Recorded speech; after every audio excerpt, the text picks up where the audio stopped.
Welcome to Confessions from a Pastor's Wife. Thank you so much for joining me. If you like the content of this video, don't forget to like and subscribe to the YouTube channel. You can also catch this on Apple and Spotify platforms. Well, I am back. Thank you so much for your patience. I feel like the summer at the end there was really crazy with a couple weddings and planning for a really big wedding. One was an elopement, one was a big wedding, and there was just a lot going on. So at that time, I just felt like God was like, it's okay, take a break. And now he's given me a lot to talk about. So thanks again for your patience.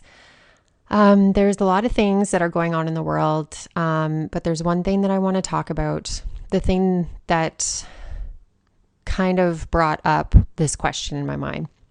So by now, we all know that there is a war going on in Israel between Israel and Palestine.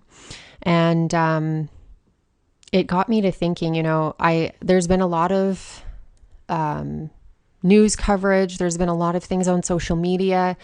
And the one thing that I had to educate myself on was what is the actual root of this problem? Because there's a lot of opinions out there.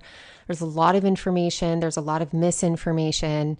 And, my husband touched on it a little bit last Sunday in our gathering. And so I really had to be kind of careful as to what I was listening to, and I really had to do my research. But one thing that I came across was a video of the co-founder of the Hamas organization stating that he wants to, their goal of the big picture of the Hamas is to cleanse the world from certain religious groups, Jews, Christians, and he eventually wants this to be worldwide. He wants,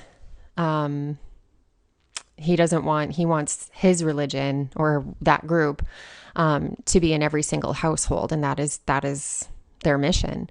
So it really got me thinking that the time is coming, that sooner or later you will, not that you might, you will be challenged on your faith, and your life may be on the line. And this is happening now. This has been happening. It's just not something that us North American Christians have seen firsthand. My husband, Chris, went to Bethlehem prior to COVID, and he visited with women who lost their spouses because they would not deny Jesus, and they were killed because they were Christian. So this whole thing got me thinking, am I ready? And that's a discussion that I want to have with you. Are you ready to take up your cross and profess your faith at the cost of your life? And then I started thinking, if someone knocked on my door right now and said, if you don't say that you don't believe in Jesus, I'm going to take your life right now, I would be okay. I would stand in my faith and say, no, I believe in Jesus, and Jesus will rescue me from this one way or another. But what if my children were in the house?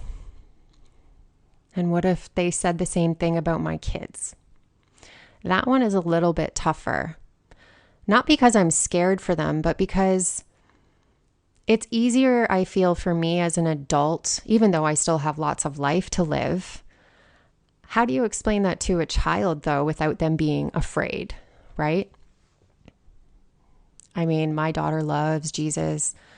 My son is kind of, he believes in him, but 13-year-old boys, some of them are really deep in their faith. But, I will say that his dad and I, when we were together, weren't walking as Christians. And if you listen to any of my podcasts, you know that. So this is all new for him. He's not saying that he doesn't believe in it, but he's not quite into it. He was into it, was reading the Bible, but their father doesn't really believe in it 100%. So, it's kind of battling two different households, right? So, he's not quite as into it, but how do I explain that to him? How would I explain that to him? Would I allow him to compromise so he could keep his life here on earth, just this temporary life that everything in it is going to die and fade away anyways? Would I allow him to compromise himself for eternity? I don't think so, but we're not talking to our children about this. And these are things that kids in other parts of the world, they're facing that. Their families are facing that. They're losing their families because of their faith. So that really got me to question, am I ready? Where's my relationship with God? Where's your relationship with God? Are you intimate with him? Are you allowing fear to take over and rule your emotions? You know, when I started thinking about or hearing about this war and what it meant, and I mean, my TikTok was full of end of days revelation stuff. I started getting scared. I was like, but my kids, they haven't even experienced things yet. And I haven't experienced things yet, you know, like I want to see my own kids get married and, you know, have relationships and have babies. And I want to experience that grandparent thing. That's just the mortal part of me wanting to be here. But I know that the end goal, like my goal, is to get to heaven. But in the moment, you allow your emotions to take over you and your fear. So I had to stop myself and say, you know what? God has not given me a spirit of fear.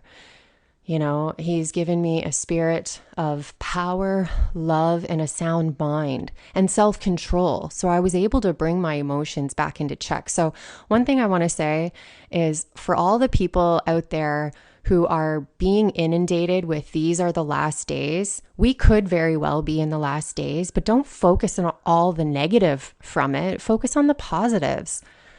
You know,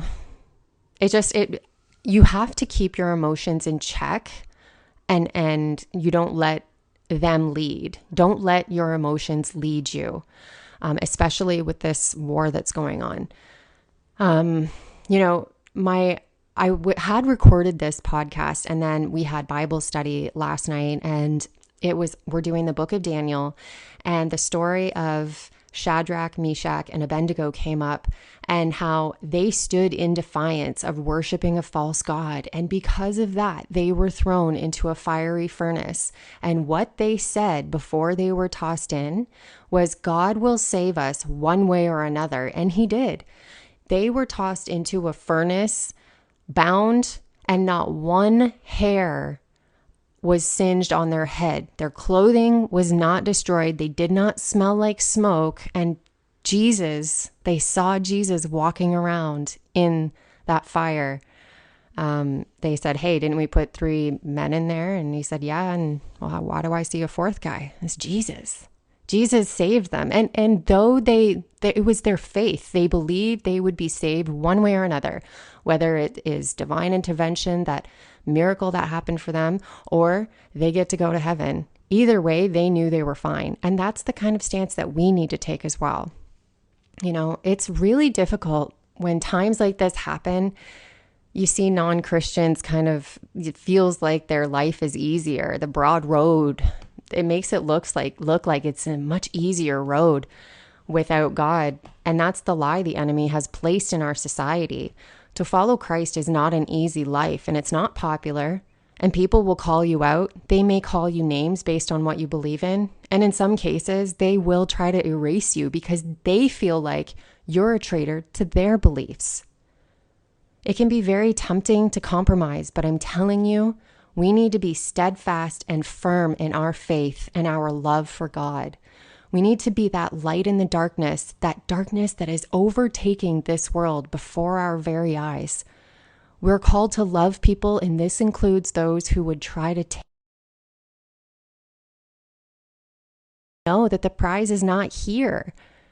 Our prize is heavenward. So when we die here, we get to go to heaven. We get to be face to face with Jesus. This world is it's a short time that we're here, and it doesn't have a lot. It has some things to offer, but not everything. We need to set our eyes, our hearts on what's heavenward, the ultimate reward, that goal to be face to face with our God and be at home with him in peace forever. Can you compromise yourself for that temporary life here? Can you tell your kids to do the same? You know, I was thinking about Peter who had the advantage of walking with Jesus and being a witness to everything that he did. And Peter still denied Jesus 3 times. And that really got me thinking about my walk with Jesus, about my walk with God. And it just makes me want to get to know him more. It makes me want to go into the Bible more to get to know him on a deeper level. It makes me want to surround myself with like-minded Christians who can teach me and people who can influence me or I can influence. And I just want my relationship to be so much deeper and stronger so that I won't compromise. And then that will model to my children. Your kids are watching you. My kids have watched me from the time they could walk. And, I remember working out downstairs and my son Ethan would come down and he'd work out with me. They watch you. They listen to you. Even when you think that they're spaced out watching TV, they hear you. Lead by example. And prepare them. We need to be prepared to pick up our cross and to teach our kids that, they can do the same thing. The Lord made us specifically for this time, and we are probably going to be witness to things that the disciples wanted to see, the things that they, under the guidance of the Holy Spirit, wrote in their gospels. I bet they wanted to be alive for this time just as much as I want to be alive for when they were walking and talking with Jesus. I thought about that the other day. I'm jealous of the disciples. Maybe they're jealous of me being here now, because though they walked with Jesus, they're not experiencing the things that we're going to experience. Revelation says that we're going to see things that no man has seen and no ear has heard. So we need to be ready. Get yourself right with the Lord. Get your walk straight. Stop compromising on certain things because the world is saying that it's okay or you're finding loopholes. You cannot rewrite the Bible to match your lifestyle. The Bible was written so that you can change your lifestyle to match what it says. And it is impossible. There's a lot of things in the Bible that's impossible, but guess what? That's why Jesus came. He came and died for our sins so that we don't have to do that. The Old Testament, some of those rules, we don't have to abide by those. We don't have to do animal sacrifices. We don't have to worry about that. So get yourself right with the Lord.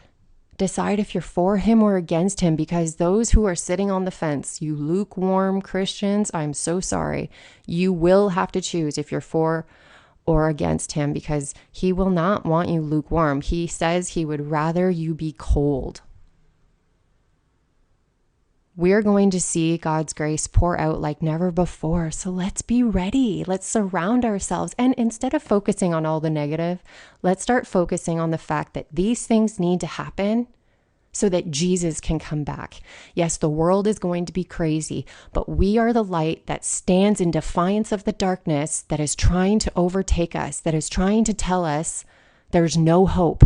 That is such a lie. Jesus is coming back. Let's focus on the positives of that. If you enjoyed this episode, give it a thumbs up, subscribe, share it to whoever you think needs a little bit of a boost, because I know, like I said, social media is so full of all this information. It can be very, very scary. But I don't want you to be scared. I want you to be informed. I want you to pray. I want to pray for the people over there as well. I'm not picking sides. I pray against the powers and principalities who are governing over there, because this is all a quest for power. And the people that are suffering are the children and the women and the men who are losing their lives for the quest for power, in my opinion. And I want to pray protection over them. I want to pray peace over Jerusalem. And I want to protect those children that are over there. Yeah. I hope you enjoyed this episode. Stay tuned for the next one from Confessions from a Pastor's Wife.